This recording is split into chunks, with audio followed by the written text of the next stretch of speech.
The vote to install a new Knesset speaker delayed at the last minute from Monday to Tuesday, current Prime Minister Lapid and his partners threatening to filibuster, with news that they may continue to threaten filibuster again. And without a new Knesset speaker, Netanyahu and his allies cannot bring to a vote the three changes needed to fulfill coalition agreements between them, among which the so-called override bill, which would enable Netanyahu to appoint MKs with criminal and corruption charges to serve as ministers, like Shas party head Aryeh Deri.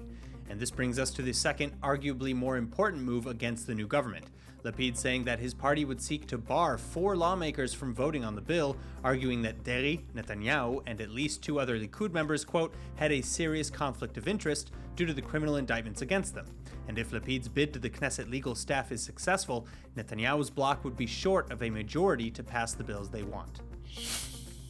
Following initial inquiry, the IDF determining that they indeed likely accidentally shot 16-year-old Palestinian Jana Zakarna as she was found to be on a roof adjacent to Palestinian gunmen. This as Israeli security forces continuing Operation Break the Wave, in which 18 wanted individuals, including 3 terror suspects, arrested overnight Monday, despite heavy resistance. The Palestinians firing live rounds, stones, and explosives at the Israeli troops amidst the clashes. Aside from the international community, though, Israeli officials themselves sharply condemning and mourning the death. The IDF reiterating that the claim that security forces intentionally fire at uninvolved civilians is implausible and without foundation, and the IDF and its commanders regret any harm to civilians, including those who are in combat environments in close proximity to armed terrorists during exchanges of fire.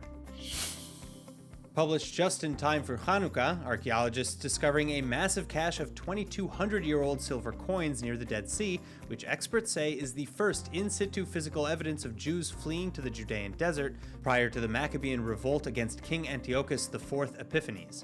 As part of the find in a cave in the Daraga Stream Nature Reserve, an impeccably preserved wooden box with a purple-dyed fabric, some wool stuffing, and 15 silver tetradrachma coins, which in today's terms would have been equivalent to about $10,000.